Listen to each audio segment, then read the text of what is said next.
Mesdames et messieurs, welcome to Viva Tech 2018. Sorry for the little delay. We are grateful for your patience.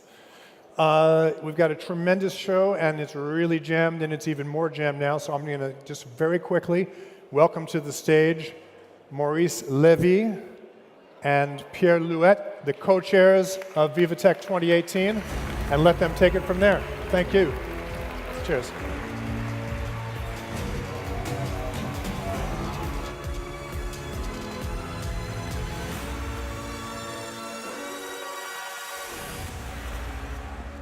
Bonjour everyone. Bonjour à tous. Again, sorry for the delay. We would have hoped to start much earlier, but for the president it has been un parcours du combattant, as we say in French, with a fantastic crowd. It's the third edition that we have done with Groupe Les Echos, the support of Bernard Arnault, and the support of great sponsors that I want to thank very warmly, Orange, BNP Paribas, Google, EY, I don't want La Poste, and L'Oréal, and many others that I thank very warmly. And Pierre, who is in his first edition, as Les Echos, but he was not in the first edition because he was already there for Orange, and I just hand over to him. Pierre. So thanks very much, Maurice. Welcome to everyone. It's a pleasure to see so many faces, some known, some unknown. We're all expecting the president to join us. He's been stopped many ways on the road because everybody knows his keen interest in technology, and we're expecting from him a strong speech on this topic and other matters. It's a great honor for me to be welcoming you with Maurice on behalf of Les Echos de Parisien, part of the LVMH group, which has been a strong support also of the event ever since it started. It was easier actually for me in the two first years to be a visitor. When you co-organize, it's a bit more work, I must say, but I think the success is here, so really with no further delay, let's begin VivaTech number 3. And VivaTech number 3 will be an exceptional vintage.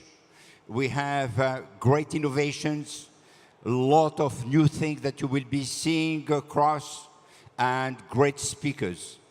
We are waiting for the President, who is about to arrive with President Kagame, and immediately after, we will be starting the session.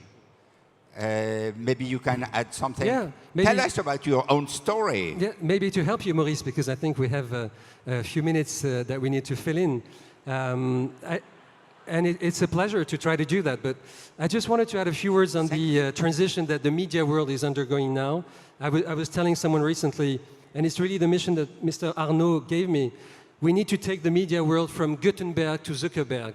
We need to do this trip, this transition from these sort of old production systems that still have their importance, that still have their volume of sales, and go online more and more, go digital, try to establish relationships with a lot of audiences online. So it is a trip that is not that easy. It's going to take some time, but we're on the way. And an event like this one, co-organized by Les Echos with PUBLICIS, obviously, shows also that a great newspaper like Les Echos, which covers all fields, political, cultural, and obviously economical fields, can have a different relationship with its audience. I'm sure most of you are happy to know that your newspaper, Les Echos or Le Parisien, also has a contribution to bringing up technology, educating, sharing between the startups and the large groups. So I think those are all the missions that we want to fill in. Fill in is the word of the game now. And maybe, Maurice, you have a story to tell or a song to sing or something. No, you will be singing in a minute. I will be singing. But before we start singing, which may probably empty the room, we will maybe give you a few information. When the president will have finished, he will have to rush to the airport. What I would like you to do is to stay, because the next speaker, right after the president, is nobody less than Ginny Rometty. And yeah. And Ginny will tell you a lot about what IBM is doing. And I can tell you it's absolutely staggering. They are doing a lot of things. You will see maybe if you go to the booth, you will see the quantum computer, or at least a representation of, and you will have a formidable exhibition of a lot of new things on artificial intelligence and other things. What I would like also to say that I'd like to thank enormously all the sponsors. You know, when we started in 2016, it was a bet, and a lot of people were thinking that we may lose that bet. And I must thank Bernard Arnault, because he has been the first to say, go for it. I trust it will be a success. Merci, Bernard. And progressively, many sponsors came, supported us, and have helped us to do what is today the biggest event in Europe. Yeah, maybe we should also give a warm hand to all of our platinum partners. LVMH obviously on the first row, but Orange is another partner from day one, BNP Paribas, Google, and La Poste. So they were all starting the adventure with us, and we have many other partners. We can also say that this edition is much more international than the first two ones. Actually, we have doubled the number of visitors from outside of France.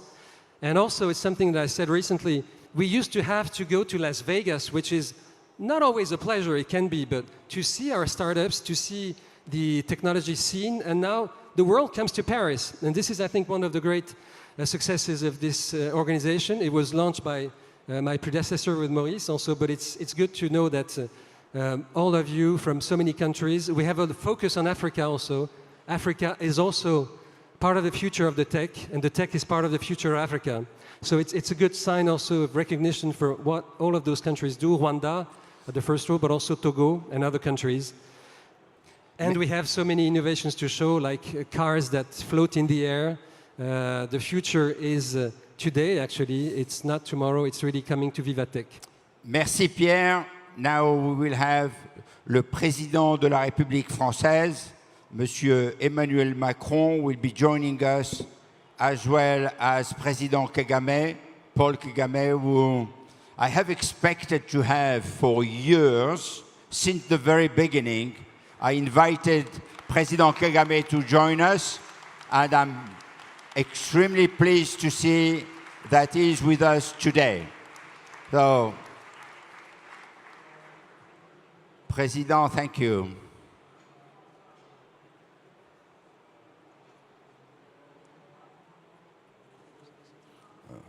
Ouais, mais pour vous accueillir.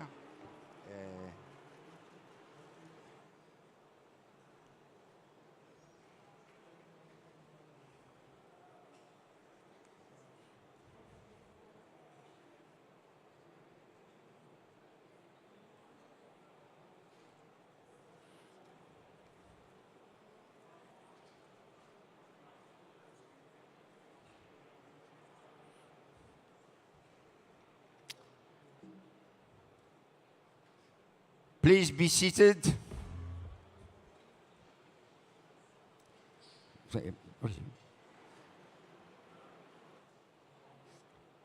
Thank you. Monsieur le Président, merci. Merci énormément d'être là. And I'd like to thank very warmly the President Macron, because without him, this event will have never taken place. When we went to see him the first time with the idea, it was just an idea, and he said, go for it, but be successful. And beat the CES. And he's always pushing us to do better, to do more. So, Monsieur le Président, what you will see today is the third edition. And the third edition, we will bet that we will have more than 80,000 people. We bet that we will have more than 8,000 startups. And we bet that this year we will start making a little bit of money, but this is not the objective. The key objective is to place Paris at the center of the digital planet. Yesterday, you have invited all the key players in the world of internet, and digital and technology to be at l'Élysée for Tech for Good. And we have been working very hard. There has been 3 group sessions, one led by Gino Rumetti, one by Dara, I will not pronounce his name, full name, and one by Bill McDermott.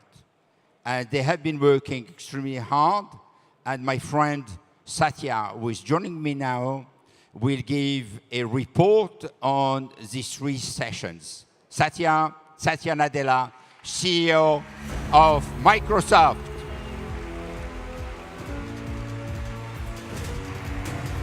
Thank you very much.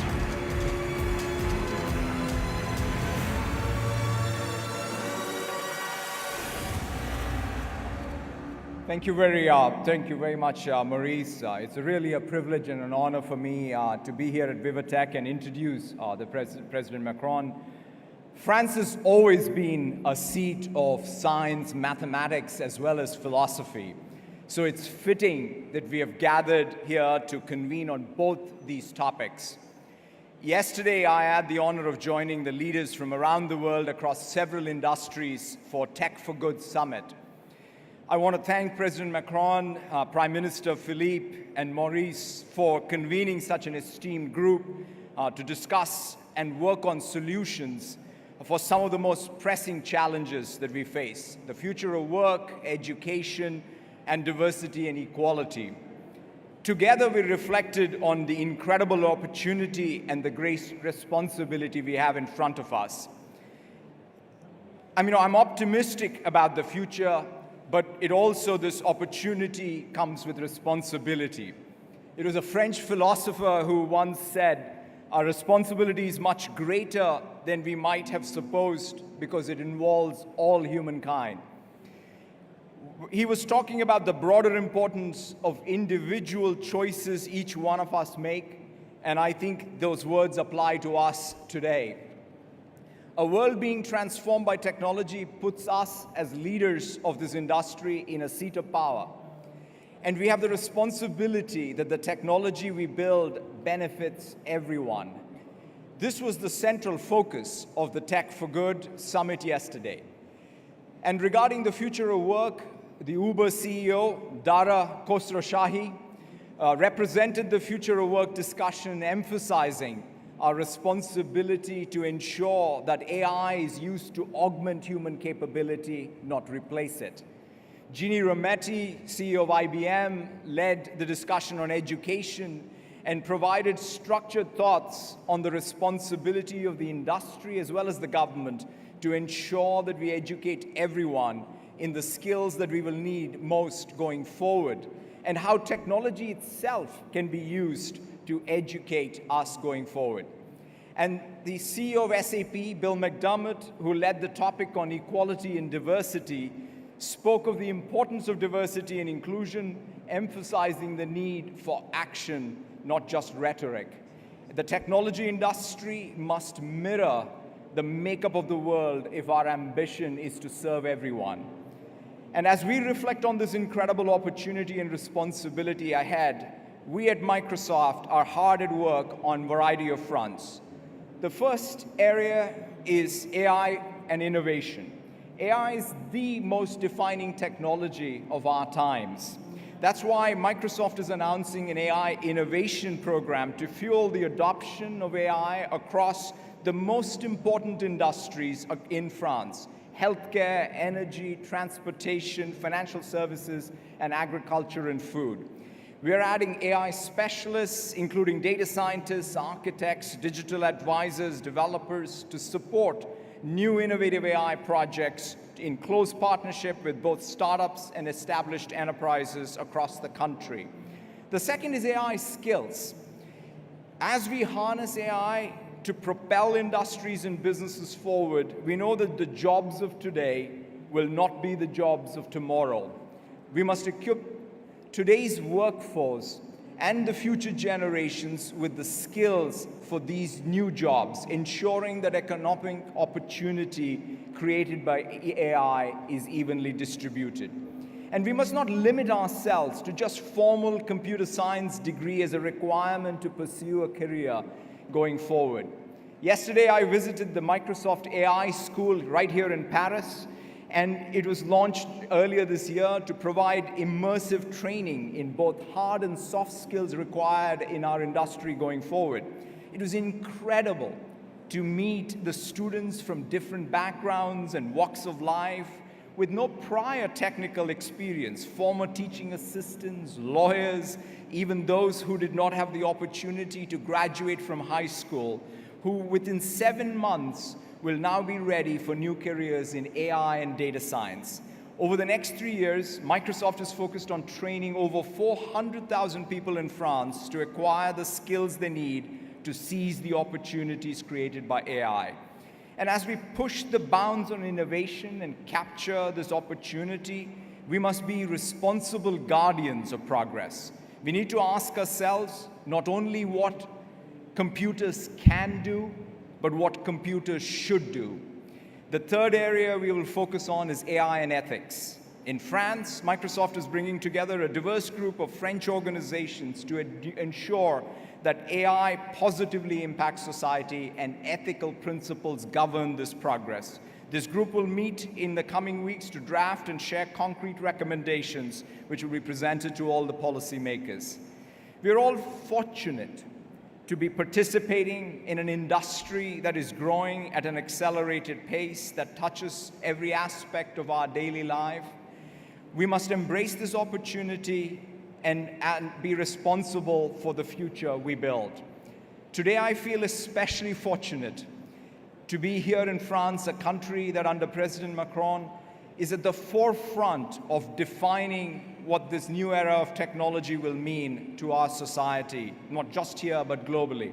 I'm confident that working together as an industry and with the French government, we can empower every person and every organization across France to achieve more and to ensure everyone in the society reaps the benefits of technological advancement. And now it's my great privilege and honor to welcome President Macron to share his vision for how we can accomplish this together. Thank you all very, very much.